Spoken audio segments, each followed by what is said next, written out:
Assalamualaikum warahmatullahi wabarakatuh. Alhamdulillah rabbil alamin.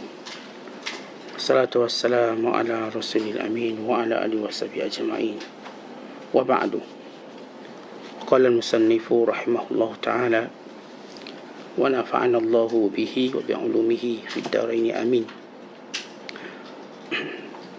Berkata lagi Sidi Syekh Muhyiddin Abu Muhammad Abdul Qadir Jailani radhiyallahu ta'ala anhu, sesudah bicaranya yang panjang lebar, mereka itu di siang hari sibuk dengan masalah orang ramai dan anak isteri, dan di malam hari sibuk berkhidmat kepada Tuhan mereka Azza wa Jalla dan berkhalwat dengannya. Begitu pula para raja di sepanjang siang dengan pengiring-pengiringnya dan orang-orang istananya untuk memenuhi keperluan rakyat. Dan nanti bila tiba waktu malam, mereka akan duduk dengan para wazirnya dan orang-orang khawasnya. Dengarlah, moga-moga Allah akan merahmati kamu. Apa yang akan kukatakan kepada telinga hati kamu, kemudian peliharalah dia dan amalkan. Aku tidak pernah berkata melainkan yang benar saja, yang datangnya dari Allah. Aku tidak mengatakan sesuatu melainkan dengan sifat jalan kebenaran. Aku tunjukkannya agar engkau menurutinya. Aku tidak mau sampai kamu mengatakan kepadaku, terima kasih atas kebaikanmu. Tetapi katakan kepadaku dengan lidah hati kamu, engkau telah membuat segala yang baik.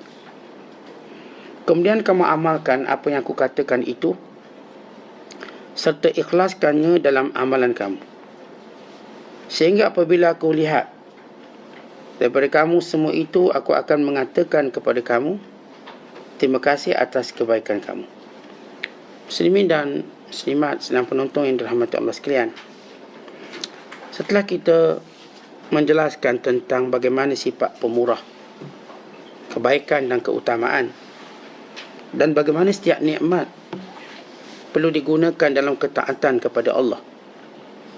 Justru kalau digunakan pada perkara maksiat, maka akan hilanglah fungsi, hilanglah peranannya, bahkan akan hilanglah nikmat tersebut selain daripada keberkatannya. Kemudian kita juga telah menyatakan tentang hawa nafsu yang ada dalam diri kita. Hawa nafsu ini perlu berada di dalam kawalan kita, bukannya mengawal kita. Maka selagi mana kita dapat mengawal hawa nafsu, maka selagi itulah kita akan dekat dengan Allah Ta'ala. Dan bila mana hawa nafsu menguasai kita, maka kita akan makin jauh daripada Allah. Kerana yang menghijab, yang menjadi penghalang antara kita dengan Allah ialah nafsu, yang menjadi senjata ampuh yang digunakan oleh syaitan terhadap manusia ialah hawa nafsu. Yang diwaswaskan oleh syaitan ialah hawa nafsu. Sehingga hawa nafsu yang terkenal dengan sifat tamak, yang terkenal dengan sifat takut, yang terkenal dengan sifat lemah, maka akan bertindak dengan segera berdasarkan kepada apa yang dijanjikan oleh syaitan. Asy-syaitanu ya'idukumul faqr wa ya'murukum bil fahsya wallahu ya'idukum maghfiratan minhu wa fadla wallahu wasi'un alim.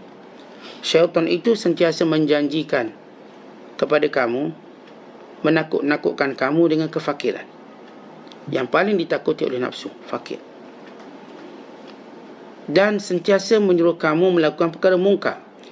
Yang paling disenangi oleh nafsu untuk dilakukan ialah perkara mungkar. Sedangkan Allah Ta'ala menjanjikan kepada kamu keampunan dan menjanjikan kepada kamu kurniaan dan keluasan rezekinya. Allah itu maha luas pengurniaannya, lagi maha mengetahui.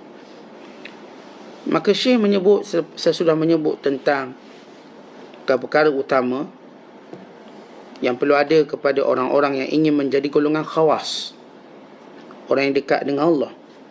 Maka katanya lagi, sifat orang khawas, mereka ini di siang hari nampak biasa. Sibuk dengan isteri, sibuk dengan pekerjaan, sibuk dengan anak-anak. Tapi bila mana datang malam hari, mereka ialah ruhban. Mereka ialah ahli ibadat yang hebat. Mereka ini mungkin pada zahirnya nampak sebagaimana biasa. Kerana kehidupan di dunia tidak boleh lepas daripada kebiasaan-kebiasaan yang perlu dilakukan oleh hawa nafsu. Seperti makan, minum, tidur, bergurau senda. Maka ini kecenderungan hawa nafsu yang tidak salah. Tetapi dengan pantas bila datang waktu malam, mereka kembali menyucikan hawa nafsu mereka, kembali menyucikan hati mereka dengan bermunajat kepada Allah. Kata seorang tabi'in terkenal Bilal bin Sa'ad radhiyallahu ta'ala anhu, adraktuhum yashtadduna bainal a'rad wa yadhaku ba'duhum ila ba'din fa idza kana al-lail kanu ruhbanan. Kata Bilal bin Sa'ad, saya jumpa sahabat-sahabat Rasulullah. Saya ni sempat jumpa sahabat Rasulullah. Saya tengok kalau siang hari mereka bergembira macam biasa. Bukan kalangan mereka berlumba lagi. Yashtadduna, sentiasa berlumba, bab berlari, bab berniaga, nampak berlumba, nampak bersungguh. Dan wayadhaku ba'duhum ila ba'd, dan sebahagian mereka cuba jadikan orang lain ketawa. Mereka ketawa dan jadikan orang lain ketawa. Ini saya tengok sahabat-sahabat. Tetapi bila datang malam hari, mereka ialah ahli ibadat yang hebat. Mereka ialah ruhbanan yang sebenar. Dan di sini Seolah Syekh Abdul Qadir nak beritahu ketika mana kita bercakap tentang nafsu. Nafsu ni perlu dikawal, nafsu perlu dijauhi. Dan kita dah sebut kata-kata Abu Yazid Al-Bistami, bagaimana dia bermimpi dengan Allah, maka Allah berfirman kepadanya, berkata padanya, tinggalkan hawa nafsu. Maka bila kita sebut tinggalkan hawa nafsu, maka kita perlu faham hawa nafsu mana yang kita kena tinggalkan. Kerana manusia memang makhluk sinonim yang diciptakan dengan ada nafsu. Kita tidak diciptakan seperti malaikat yang tidak punya nafsu. Allah jadikan kita ada nafsu. Dengan nafsu tadilah kita mengimarahkan dunia. Dengan nafsu tadilah kita dapat berkenal-kenalan, bermesra. Bukan membina keluarga, beranak pinak, dan membina pekerjaan. Maka nafsu seumpama ini yang tunduk pada fitrah tidak menjadi masalah, yang tidak menyalahi syariat.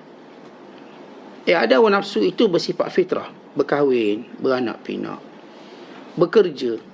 Sekalipun orang ada boleh bagi duit kita percuma, kita cenderung untuk bekerja. Sebab itu bukan kebiasaan manusia untuk menerima sesuatu percuma. Kita lihat anak-anak kita pun, mereka ada kecenderungan untuk bekerja. Kecenderungan bekerja ini kecenderungan manusia. Dan demikian juga kecenderungan untuk membina keluarga, punya anak-anak dengan bilangannya, dengan jantinanya. Maka ini keinginan nafsu. Maka apakah salah? Maka kita dah sebut nafsu, keinginan nafsu yang bersamaan dengan fitrah manusia, maka tidak salah. Tapi kalau keinginan nafsu menyalahi fitrah, bukan menyalahi syariat, maka ini amat tercela. Umpama keinginan nafsu manusia untuk melakukan zina, ia tercela. Atau melakukan homoseks, atau berjudi, atau keinginan nafsu mereka untuk memukul manusia, menzalimi orang, maka ini tidak diizinkan oleh syarak. Jadi nafsu ini dalam hal-hal yang tunduk kepada fitrah dan tunduk pada syariat, maka silakan. Bukan tidak diutuskan pada Nabi, melainkan mereka berkahwin, melainkan mereka ke pasar. Semua Nabi-Nabi ke pasar. Tetapi istilah maksud ke pasar, sebagaimana Allah Ta'ala sebut dalam Al-Quran, untuk menunjukkan bahawa itu muamalah. Artinya mereka cari makanan, mereka bekerja, mereka siapkan untuk keluarga mereka dengan makanan-makanan. Maka kita akan sebut pasar. Walaupun hari ini kita namakan kedai runci dan sebagainya, sebenarnya itulah hakikat pasar. Cuma zaman dulu orang tak adalah buat kedai runci merata-rata. Mereka semuanya tertumpu pada satu tempat pasar, suk. Tapi bila manusia mula berkembang, dulu kan manusia ni duduk jauh-jauh, dia tak duduk dekat-dekat.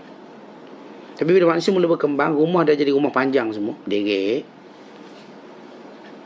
Kita berkongsi bumbung, berkongsi lantai, berkongsi dinding dengan cara hidup kita hari ini, maka barulah wujud kedai-kedai yang berdekatan setiap taman. Kalau dahulu, pasar. Ni orang-orang dulu mungkin tahu, cuma pasar ada. Jadi bila kita sebut doa masuk pasar, itulah doa kita masuk kedai. Kat tempat itu kita lalai. Saya bukan ke pasar, saya ke kedai. Sebab tu saya tak baca doa la ilaha illallah wahdahu la syarikalah lahul mulku wa lahul hamdu yuhyi wa yumiit wa huwa ala kulli syai'in qadir. Bahkan kita katakan semua kedai itu ialah pasar. Kerana ia memenuhi keperluan kita dan kita akan lalai di situ. Kita pilih barang itu, ini, kita mungkin bertengkar di situ. Maka semua tempat yang ada hajat kita, keperluan kita, makan, minum dan sebagainya, maka ialah pasar. Sebab tu setengah kedai kecil nama pasar mini. Jadi kedai, setengah letak kedai jimat, kedai runcit, setengah namanya pasar mini, setengah nama pasar raya. Maka setengah menamakannya sebagai lebih besar pada tu, mall, hyper mall. Tapi semuanya ialah pasar. Walaupun kita yang membahagikannya pasar basah, pasar kering. Pasar basah ni jual ikan dan sebagainya. Ini pasar kering yang jual-jual benda yang tak, bukan melibatkan ikan, daging. Sebenarnya itu pasar. Maka doanya doa masuk pasar.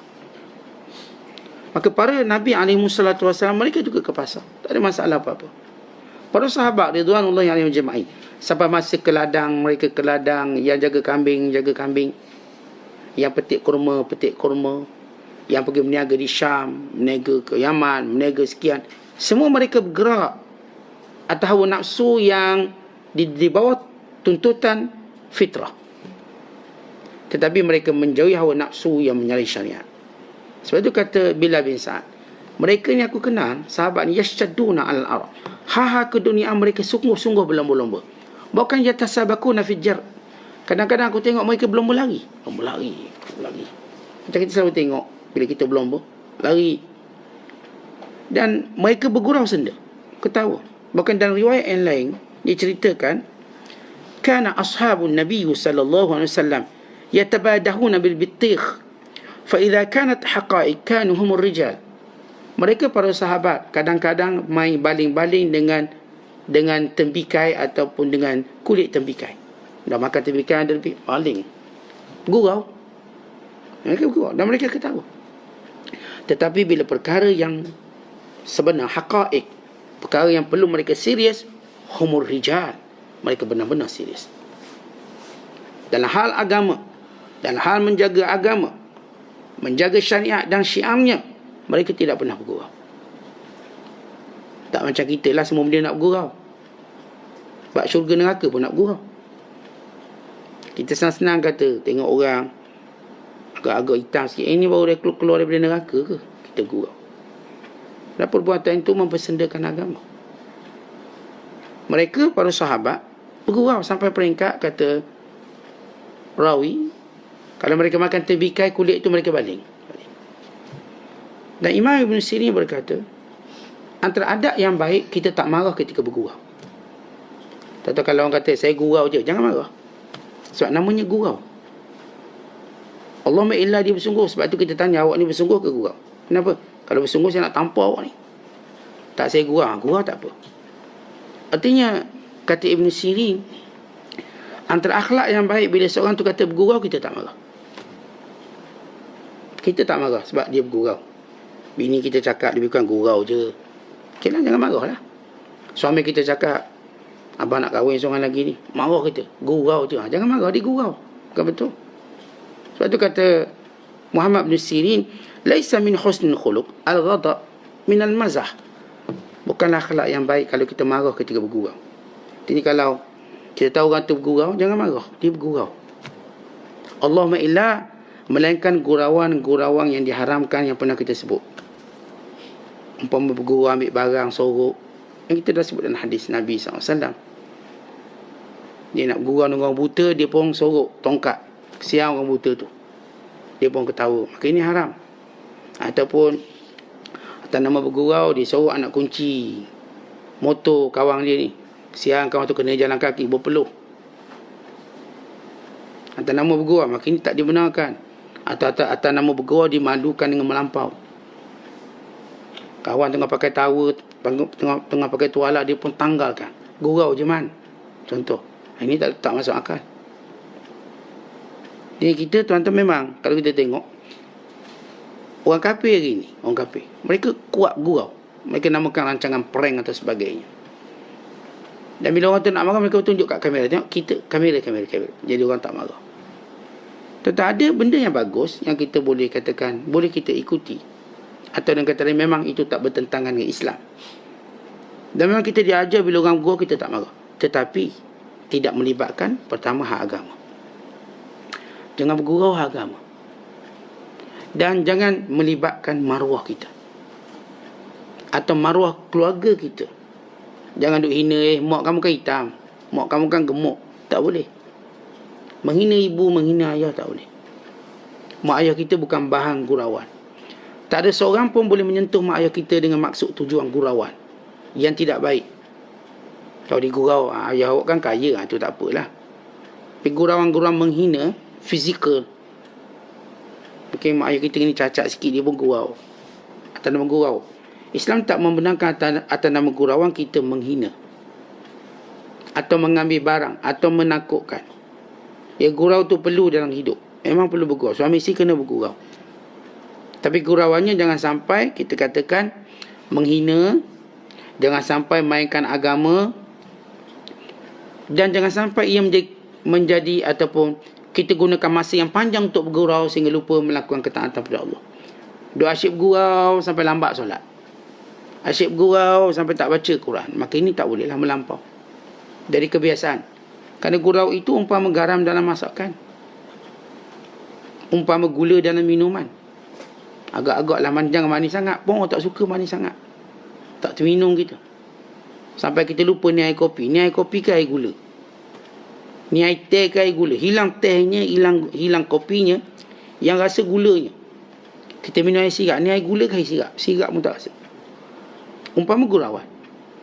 Jangan nampak bergurau lebih pada bercakap serius. Jadi bila kita bergurau, jangan mainkan agama. Jangan kita katakan menghina. Jangan menakut-nakutkan dia. Gurauan yang menakut-nakutkan jangan. Kita bergurau jadi hantu pocor. Gurau jadi langsui ke. Sampai lemah jantung kawan tu mati. Ini tak dibenarkan. Dan gurau tadi jangan menghabiskan banyak masa kita. Kerana banyak bergurau keras hati. Iyakum wa kasratid dhahik. Fa inna kasratid dhahik tumitul qalb. Kata baginda sallallahu alaihi wasallam, jauhilah kamu daripada ketawa yang banyak. Kerana ketawa yang banyak itu mematikan hati. Orang ketawa banyak, kita pun tak respect dia sebab dia bila dia serius. Kita ada waktu serius. Ada seorang tabi'in terkenal namanya Sa'id bin Jubair. Sa'id bin Jubair radhiyallahu ta'ala anhu ialah anak murid kepada Abdullah bin Abbas. Dia ceritakan tentang Sa'id bin Jubair. La yakussu alaina illa abkana biwa'dhihi wa la yakumu min majlisina hatta yudhikana bimazhihi. Dia kalau dia berceramah, dia bercerita, dia menjadikan kami menangis. Tapi dia tak akan biarkan kami terus menangis. Di akhirnya dia akan selikan atau selang-selikan dengan ketawa. Sehingga kami tak bangun daripada majlis kami bersama dengannya, melainkan kami ketawa. Ini waktu dia cakap. Dia kisahkan tentang neraka, tentang surga. Maka mereka ni menangis. Tapi Sa'id bin Jubair dia tak biarkan murid-muridnya menangis. Melainkan selepas itu dia akan ketawakan mereka. Dia akan buat cerita sehingga ketawa. Ya, para ulama ada cara gurau masing-masing. Gurau. Bila ada seorang ulama keluarkan fatwa, memandu laju hukumnya haram. Haram memandu laju. Siapa yang dia pandu melebihi hak laju, hukumnya haram, berdosa. Kenapa? Itu masuk dalam makna qauluhu ta'ala, wala tulku bi'aidikum ila tahluka. Jangan kamu campurkan diri kamu dalam kebinasaan. Maka fatwa ini diceritakan pada seorang ulama yang suka mandu laju. Dia seorang ulama di mana laju. Dia kira habis meter. Syekh kata. Seorang ulama ni dia kata haram mandu laju. Itu fatwa haram sebab dia tak pandai mandu, sebab itu haram. Aku pandai mandu tak haram. Maksudnya orang yang memang boleh kawal lajuan dengan baik. Kalau tidak, kita akan kata lomba kereta tu haram. Dan kita dapat tak ada ulama keluarkan fatwa berlomba kereta tu haram. Tuan-tuan tahu maksud lomba kereta? Laju. Dan kita akan dengar fatwa lomba kuda tu haram. Kenapa? Kuda juga laju. Boleh mati je tu. Bukan sikit orang mati kerana jatuh kuda. Yang lumpuh. Apakah haram? Ini secara fatwa disebut. Maka kata ulama ni, itu ulama beri fatwa. Dia itu tak kerti mandu sebab tu dia kata haram. Kalau dia kerti mandu, dia akan kata halal. Lalu orang pun bawa syekh ni ataupun fatwa ini jumpa syekh tadi. Syekh, dia kata tak haram. Sebab dia kata syekh tak pandai mandu. Maka ulama ni jawab, itu sebab dia tak pernah bayar denda. Kalau dah kena saman, dia tahulah. Dia tak ada pengalaman bayar saman, bayar diat lah tu. Dia tak pernah langgar orang, dia kena bayar diat. Tentang ini cerita, ini gurauan ulama, gurauan. Jadi setiap para ulama, mereka ada gurauan-gurauan mereka. Bila Muhammad bin Sirin, orang tanya pada tentang rakannya, seorang sahabat, seorang tabi'in lain, seorang ulama lain, Syekh itu mana? Dia katakan dia dah mati. Kemudian Muhammad bin Sirin ketahui dah mati. Bukankah tidur itu mati? Mati itu. Maka dia ketahui sebagai gurauan biasa dia. Jadi tuan-tuan sekalian, bila kita bercakap tentang hawa nafsu, ya, kita nak jauhi hawa nafsu, kita nak kawal nafsu, tetapi hawa nafsu yang sajimu ma'a fitratina, yang memang selaras dengan fitrah kita, atau yang tidak bertentangan syariat, silakan. Satu ketika sedang bila Rasulullah SAW mempersaudarakan para sahabat, maka dipersaudarakan antara Salman Al-Farisi dengan Abu Darda radhiyallahu ta'ala anhuma. Dipersaudarakan, maksudnya sahabat-sahabat yang miskin mereka dipersaudarakan dengan sahabat-sahabat yang kaya, sahabat-sahabat yang tak mempunyai kemampuan dipersaudarakan dengan sahabat yang lebih berkemampuan. Rasulullah minta orang kaya, orang yang ada sesuatu backup, sahabat-sahabat muhajirin, dan sahabat-sahabat yang tidak punyai makan, minum, tempat tinggal. Mengikut kadar masing-masing, ikut cara masing-masing. Ada yang cuma siapkan makanan, ada yang siapkan tempat tidur. Bukan ada yang sebagaimana kisah Sa'ad bin Rabi' berkata pada Abdurrahman bin Auf, aku berikan pada kamu separuh hartaku, dan ambillah, aku ada 2 isteri, kamu ambil mana satu, dan aku ada kebun, kamu pun boleh ambil separuh kebun. Kerana Rasulullah SAW nak balance, nak wujudkan ukhuwah sesama mereka. Maka ini kisah Salman Farisi. Kerana Salman Farisi memang tak ada apa. Dipersaudarakan dengan Abu Darda yang latar belakang dahulu seorang peniaga. Dan dia masuk Islam agak lewat. Lewat pun masih lagi tahun 2 Hijrah. Selepas tamat Perang Badar. Dia masuk Islam. Latar belakang dia orang yang ada lah. Lalu Salman pun pergi ke rumah dia bila dipersaudarakan oleh Nabi SAW. Maka dia dapati isterinya memakai pakaian yang buruk, mutabadzilah, buruk. Lalu kata Salman, masya'nuki, ibu, kenapa ibu pakai macam ni? Lalu kata isteri dia, Salman, wahai Salman, suamiku tidak berhajat pada aku. Jadi dia sebenarnya masih pakai pakaian kerja. Pakaian kita kata yang bau bawang tu, yang bau semua tu pakaian kerja. Dia tak berhias. Salman kata, kenapa pakai baju macam gini? Dengan baunya, dengan sekian-sekian. Lalu katanya, sebab suamiku tak berhajat. Buat apa nak berhias? Dia tengok kita pun macam dinding, macam kayu je. Lalu Salman diam. Maka dipersilakan duduk dan dijamu dengan makanan. Lalu kata Salman kepada Abu Darda, kul, makan. Lalu kata dia, ini saim, saya tak nak makan, saya puasa. Lalu kata Salman, lam akul hatta takul mai. Lam akul, saya tak nak makan sampai awak makan dengan saya. Kalau kita tamu boleh paksa tuan rumah buka puasa sunat. Dengan cara saya tak makan, mereka awak makan. Kalau tuan rumah buat kerah pedar juga, saya tetap puasa, maka tamu boleh tak makan, saya pun tak nak makan. Tapi tak akan ada tuan rumah yang sanggup biarkan tetamu dia lapar. Bukan berbuka jauh lebih afdal. Sebab ibadat ni kita kena faham antara keilmuan kita dengan sentimen kita. Banyak orang buat ibadat kerana sentimen, sehingga mereka lupa apa yang lebih utama. Sentimen tu kuat sangat. Kalau saya terlepas ni, padahal bukankah kita nak buat pahala, nak cari pahala lebih banyak? Kalau kita dapat pahala yang lebih mudah dan banyak, maka kenapa kita tak pilih? Allah Ta'ala melainkan kita ada sentimen. Sentimen ni maksudnya tuan-tuan, ibadat juga ada hawa nafsu di dalamnya. Sebab kita diajar ibadat, kita letak ilmu ke atas. Ilmu dia akan jadi pemimpin kita. Pada keadaan tertentu, kita tinggalkan ibadat yang tertentu, yang bersifat khusus ini, kerana melihat apa yang lebih afdal. Umpamanya sahabat Rasulullah, waktu mana mereka berperang, mereka berpuasa. Kerana ini puasa Ramadan. Nabi kata berbuka. Sahabat tak nak. Kadang sahabat mula lemah. Rasulullah SAW kumpul sahabat. Nabi berdiri di tengah-tengah. Nabi kata, bawakan aku air. Dibawa air, maka Nabi pun minum di tengah-tengah sahabat. Lalu Nabi berkata, man sama faqad asha Abul Qasim. Siapa yang berpuasa, dia derhaka pada aku. Lalu sahabat pakat buka belakang. Kerana masalah ketika itu. Jadi, tentang kita kena faham antara sentimen dalam ibadat, yang disebut sebagai hawa nafsu dalam ibadat, dengan ilmu dalam ibadat.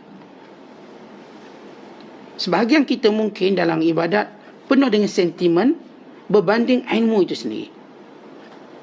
Akhirnya dia tak mendapat kesan daripada ibadat dengan yang betul. Atau akhirnya dia kadang-kala boleh mengeruhkan hubungannya dengan orang yang tertentu. Dia nak protek ibadat dia tadi. Walhal dalam dia mempertautkan hubungan tadi juga ibadat. Sebab setengah memahami ibadat dengan konsep yang sempit, bukan luas. Sebab itu tuan-tuan, kita perlu pada ilmu untuk melihat dengan lebih luas. Kalau sentimen dalam ibadat membahayakan kita, bukan nanti kita kata Islam suruh macam tu, padahal Islam pun tak suruh macam tu. Sampai kita kena mudarat tertentu. Kerana kita nak buat juga. Kita perlu tahu dawabit, dia punya kriteria. Baik, kembali pada kisah kita. Bila Abu Darda kata, bila kata Salman, aku tak akan makan sampai kau makan. Maka mereka makan. Kemudian sampai waktu tidur. Kerana Salman akan tidur di rumah Abu Darda. Sewaktu dia tidur, Abu Darda tak nak tidur. Lalu kata Salman Farisi, nam, tidur. Dan riwayat yang lain, nam wa'ti ahlak, tidur, pergi tidur dalam bilik bini kamu tu. Ini bersama dengan isteri kamu. Itu ibadat. Maka Abu Darda pun tidur. Sebab mereka menghormati Salman dari segi ilmu dia. Kerana para sahabat, mereka menghormati sama mereka bukan kerana faktor umur, bukan kerana faktor-faktor harta, tapi faktor ilmu. Siapa yang lebih berilmu, mereka akan lebih dihormati. Mereka akan diam, tak lawan. Abu Darda tak lawan, dia tak berhujah, tak berdebat. Kerana dia tahu Salman lebih pandai daripada dia. Sebab bukan satu kebodohan kalau kita berdebat dengan orang yang lebih pandai daripada kita. Kerana orang yang lebih pandai daripada kita, ialah kita ambil ilmu dia, bukan debat dengan dia. Tapi kalau orang tu level sama dengan kita, boleh debat. Tapi kalau kita tahu orang tu lebih pandai daripada kita, buat apa kita debat dengan dia sehingga kita diharamkan dapat ilmu dia? Kerana kita dah sebut kata-kata Khalil bin Ahmad Al-Farahidi, manusia ni ada 4. Satu yang lebih alim pada aku, satu yang aku lebih alim pada dia, satu yang dia sama dengan aku, satu orang yang bodoh pada aku tapi dia anggap dia pandai pada aku. Masing-masing ada muamalat. Yang lebih pandai pada aku, kata Khalil bin Ahmad Al-Farahidi, aku ambil ilmu dia. Yang dia tak pandai pada aku, maka aku beri ilmu aku pada dia. Yang sama level dengan aku berdiskusi dengan dia. Tapi yang bawah pada aku, tapi dia rasa dia lebih atas pada aku, maka aku tinggalkan dia. Aku rehat. Jumpa orang macam ni untung. Kenapa? Tak payah peduli. Jadi rehat. Kalau jumpa orang pandai, kena belajar. Penat juga belajar. Tu sampai tertidur belajar. Penat. Kalau jumpa orang tak pandai pula, kena ngajar. Penat juga ngajar ni. Bukan tak penat ngajar. Bila kita dia bercakap seorang, otak kita penat, mulut kita pun penat, mata kita pun penat. Kalau jumpa dengan rakan sebaya pun sama. Berbincang pula penat juga. Tapi jumpa orang yang bodoh, tapi rasa lebih pandai daripada kita. Ini tak payah ajar apa. Ajar pun tak ada faedah. Jadi kita pun rehat. Jumpa macam rehat. Tak payah cakap apa-apa. Ini kata Khalid bin Ahmad Al-Farahidi. Jadi Abu Darda dia tak berani nak lawan Salman, kerana Salman ternyata lebih pandai daripada dia. Sampai akhir malam, kata Salman, okey sekarang solat. Maka kedua-duanya solat. Kemudian Salman menyebut perkataannya. Kata Salman, hai Abu Darda, dengar sini. Inna li rabbika alayka haqqa wa li nafsika alayka haqqa wa li ahlika alayka haqqa fa'ati kulli dhi haqqin haqqahu. Wahai Abu Darda, dengar sini. Sesungguhnya ada hak Allah yang kamu kena buat. Ada hak diri kamu yang kamu kena buat. Ada hak isteri kamu, keluarga kamu yang kamu kena tunaikan. Maka berikan setiap pemilik hak itu hak dia. Salman sebut tiga-tiga tadi. Untuk keluarga kamu, isteri kamu ada hak untuk menggauli mereka dengan baik, tidur dengan mereka. Ya, tidur dengan isteri itu ibadat. Tidur dengan isteri ni bukan sia-sia. Saya tak nak tidur dengan bini saya. Takut apa? Yalah, takut saya jadi lalai, tak ingat Allah. Ada pula jenis tasawuf macam ni. Ya, kita tidur dengan isteri kita, ia merupakan satu ibadat. Dan kita menyempurnakan hak dia sebagai isteri. Sebagaimana isteri menyempurnakan hak sebagai suami kepada suaminya. Dan bagi diri kamu juga ada hak. Makan tu hak kamu, makanlah. Jangan duk asyik puasa je, makan. Sebab Salman duk tengok duk puasa. Dia diet juga makan. Makan. Dan tidur. Makan dan tidur itu hak kita. Sekuat mana pun kita ibadat, kena makan. Sekuat mana pun kita ibadat, kena tidur. Ada waktu tidur lah. Para sahabat, lepas je isyak mereka tidur awal untuk mereka bangun qiyamul lail. Mereka beri kerehatan. Lihat bagaimana mereka beri hak. Lalu Abu Darda dia kurang puas hati. Dia pun mengadu pada Rasulullah. Esok tak apa, esok aku jumpa Nabi. Tapi dia tak cakap depan Salman. Esok hari, Salman dah keluar rumah, dia pun jumpa Nabi SAW. Dan dia cerita apa yang berlaku dari A sampai Z. Apa kata Rasulullah? Nabi kata, Sadaka Salman. Salman tu betul.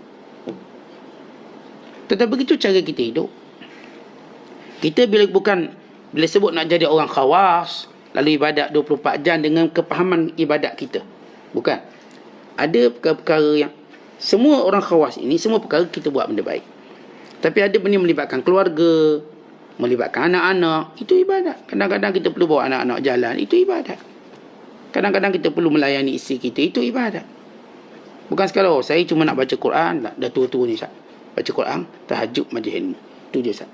Biar saya mati sini. Habis bini biar orang ambil lah, Ustaz. Saya tak nak dah. Anak biar orang lain ambil lah, saya tak nak. Bukan begitu cara ibadat. Ibadat menjadikan hubungan kita dengan manusia makin cantik. Isteri kita kata, abang semenjak abang ikut kuliah makin mesra dengan saya. Baru betul. Sejak abang saya tengok ngaji Quran, bercakap pun mani-mani dengan saya.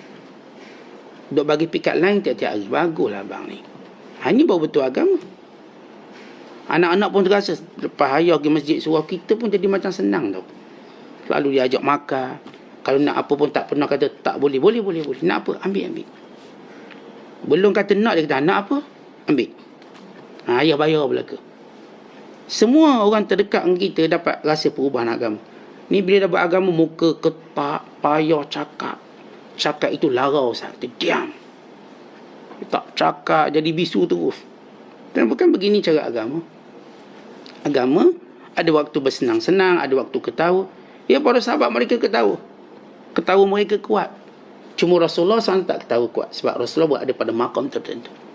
Nabi tidak lebih daripada cuma nampak giginya tanpa mengeluarkan suaranya. Bahkan boleh dikatakan apa, ketawa Rasulullah ialah senyumannya. Sahabat mengetahui ketawa bila Rasulullah buka mulut tanpa mengeluarkan suara. Kita tahu ada orang jenis ketawa kuat, ketawa lah. Tapi janganlah tengah orang solat kita ketawa. Takut orang solat batal pula sebab ketawa sekali. Artinya ada waktu yang sesuai ketawa, silakan ketawa. Kita dah baca kisah ataupun sebab turunnya ayat bila baginda SAW melihat sahabat-sahabat ketawa, Nabi tegur, kenapa ketawa-ketawa je? Tak ingat mati ke? Sekian. Sahabat semua terdiam takut. Lalu Allah turunkan ayat, kepada Nabi SAW. Allah hantar Jibril beritahu pada Rasulullah, apakah kamu nak jadikan hamba-hamba ku berputus asa daripada rahmatku? Seolah-olah bila kita buat agama ni tuan-tuan, tak boleh ketahui langsung. Kita mesti serius terus. Ini orang yang tidak melihat rahmat Allah. Atas nama rahmat Allah, maka kita boleh bersenang-senang dalam keadaan tertentu. Macam ginilah kalau kita ada bos yang baik. Tak mungkin bos tu nak suruh kita kerja 24 jam. Ada waktu kita santai-santai, minum kopi, minum air, bersembang, bercakap. Bos kita tak apa-apa, berkenalan, awak sama-sama tak kenal lagi ni. Bos pun tak kisah, sebab apa? Bos ni orang baik. Rahmat. Walau memang benar kita ikat kontrak bekerja 8 jam sehari. Tapi bos baik, tak mungkin suruh kita kerja 8 jam. Dia suruh rehat. Jadilah kerja, rehat sikit. Pergi makan, minum, pergilah jalan-jalan sekejap. Boleh. Apa tak lagi rahmat Allah? Betul, Allah letakkan peraturan ibadat sekian-sekian. Tapi Allah mengetahui keperluan manusia. Maka Allah kata silakan ketahui. Silakan tidur, silakan makan, silakan. Allah sebut dalam Quran, kulu washrabu wala tusrifu. Makan, nak makan apa makan. Minum, nak minum apa minum. Tapi jangan membazir. Inna Allah la yuhibbul musrifin. Allah tak suka orang membazir. Sila makan, sila minum. Artinya Allah Ta'ala suruh kita nak makan, makanlah. Tak ada benda pun yang diharamkan pada kita. Malaikat apa yang telah dihukum haram. Dia tak salah orang tu nak makan benda ni, nak makan benda ni, kau suka dia lah. Benda kan halal. Kita tidak boleh mencela orang makan makanan yang halal, sekalipun dia mahal. Kita tak boleh cela. Dah dia mampu, kau suka dia lah. Kita kalau nak cela hanya halal untuk benda yang haram. Kita tengok dia makan benda haram, itu cela, walaupun sikit. Tapi kalau kita tengok dia makan makanan halal, biarlah dibayar berapa, itu hak dia. Quran tidak pernah mencela. Tak ada pun kata haram makan makanan mahal, tak ada. Itu kemampuan. Dia nak makan tu, nak makan ni. Kita jangan tunjuk kebodohan kita dengan mencela orang buat benda halal. Yang dicela cuma bila dia buat benda haram. Bila dia buat benda haram sekecil-kecil mana pun kita cela. Sebab itu namanya haram. Maka kita akan cela benda itu sebab dia ada dosa dan kemurkaan. Benda yang halal tidak. Bukan kata Allah, kul man harrama zinatallahi allati akhraja li'ibadihi wat-tayyibat.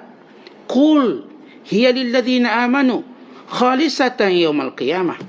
Katakanlah wahai Muhammad kepada mereka, siapa yang berani mengharamkan apa yang Allah telah berikan pada hamba-hambanya, dan segala benda yang baik-baik, tayyibat, benda baik-baik, ini milik orang beriman dan menjadi milik khususnya hari akhirat kelak. Contoh benda-benda nikmat dunia yang baik-baik milik kita orang beriman. Sebab dunia ini milik kita. Allah beri pada kita untuk uruskan, bukan pada orang kafir. Dan akhirat kelak kita dapat setel khusus untuk makan yang sedap-sedap berbanding orang kafir tak boleh makan langsung. Kat sini di dunia kita bersaing. Dia makan sedap, kita makan sedap. Walaupun nikmat itu kita lebih berhak. Sebab kita orang beriman.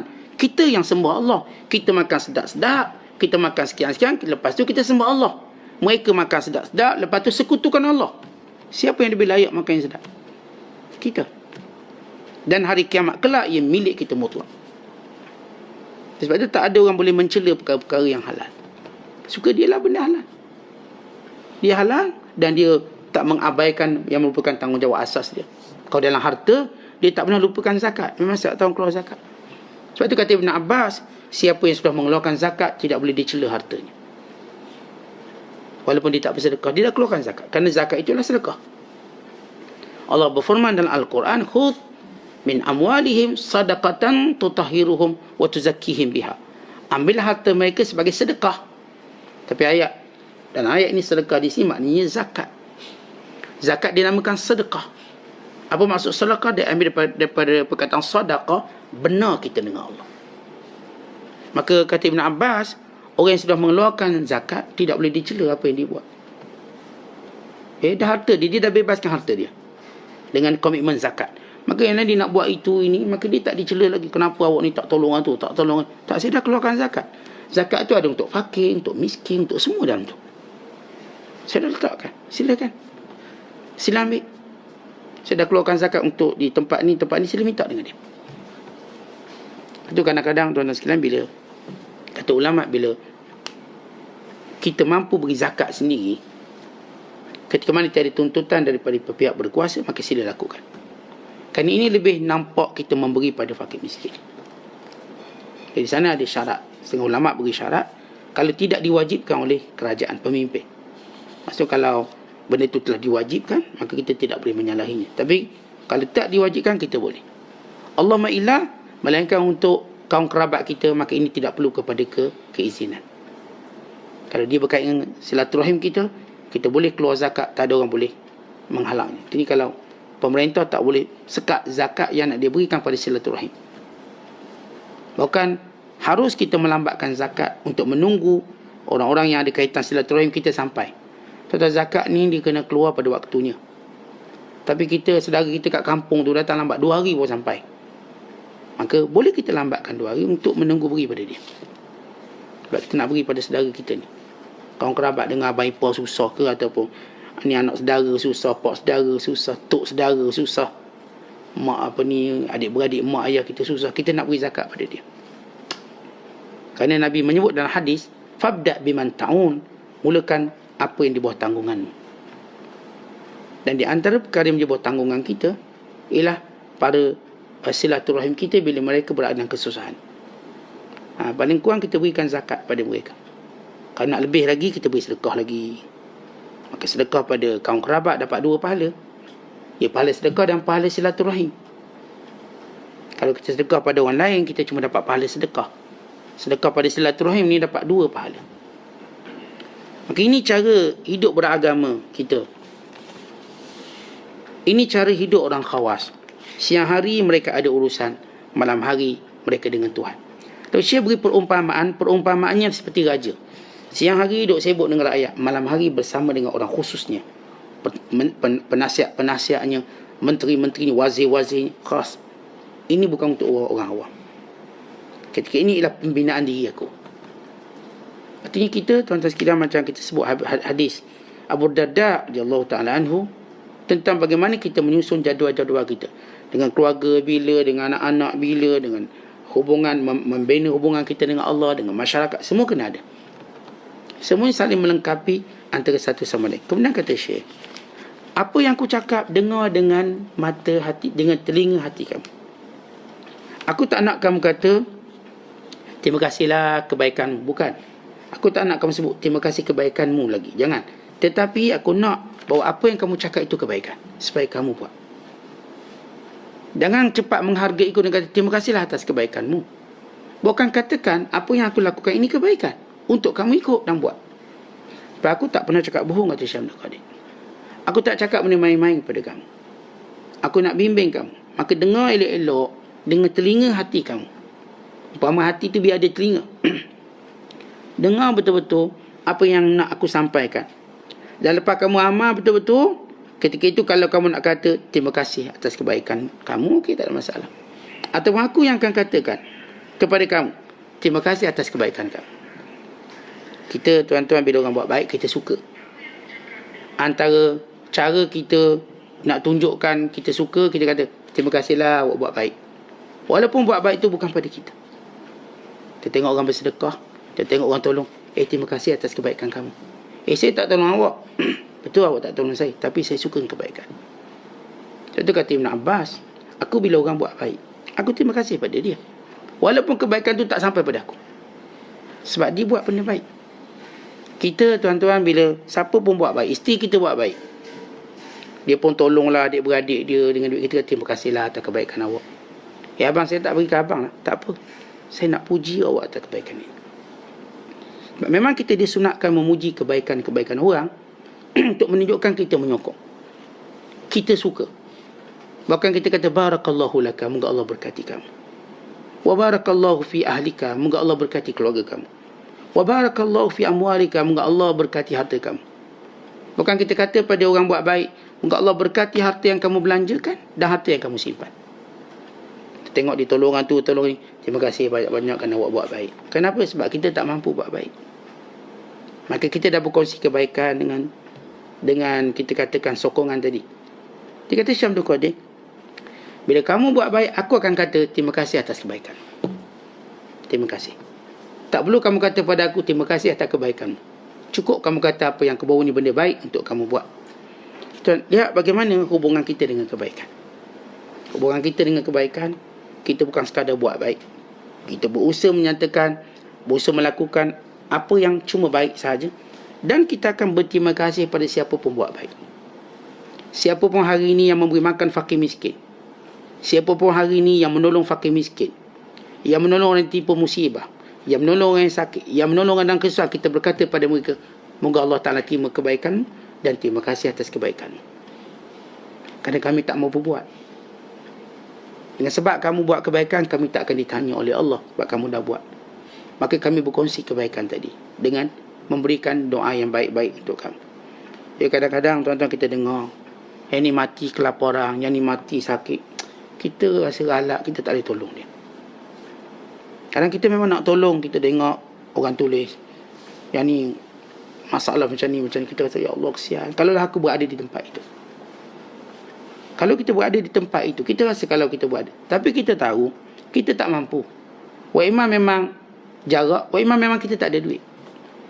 Tapi apa yang boleh kita buat? Kita tulis dalam komen kita, terima kasih atas kebaikanmu. Ni tuan-tuan komen, nak tulis komen tak baik, ni tak ikhlas, ni nunjuk lah ni. Ruginya kita kadang-kadang, kebaikan itu dah berada depan kita, tapi kita tolak dengan kebodohan kita. Kalau tak susah, kita tengok orang buat baik, kata terima kasih atas kebaikanmu.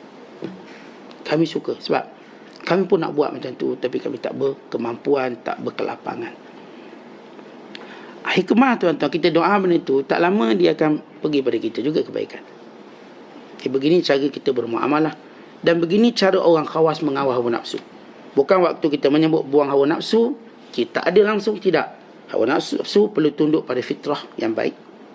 Dan tunduk pada syariat. Dan kita tahu waktu di mana kita nak letakkan masa, setiap masa-masa kita. Ini yang disebut oleh Rasulullah dalam hadis Hanzalah bin Rabi', Sa'ah, Sa'ah, Sa'ah, Sa'ah, Sa'ah, Sa'ah. Rasul ulang 3 kali, Sa'ah, Sa'ah. Ini masanya, ini masanya, ini masanya, ini masanya, ini masanya, ini masanya. Maksudnya apa? Inilah masa untuk ini, inilah masa untuk ini, inilah masa untuk ini. Kerana masa itu bukan satu masa. Masa itu untuk diagih-agihkan pada banyak masa. Saya mesti ada masa dengan isteri saya, anak-anak saya. Saya mesti ada masa dengan sahabat-sahabat saya. Saya mesti ada masa dengan orang yang selalu berurusan dengan saya. Dengan mak ayah saya, dengan adik-beradik saya, dengan silaturahim saya. Dengan kawan-kawan, semua ada masa. Dan kita tak nafikan masa terpenting kita dengan Allah. Masa paling terpenting dengan Allah. Dan kita gunakan masa-masa yang bukan dengan Allah secara direct ini, ialah kerana Allah. Supaya dia menjadi semuanya kerana Allah.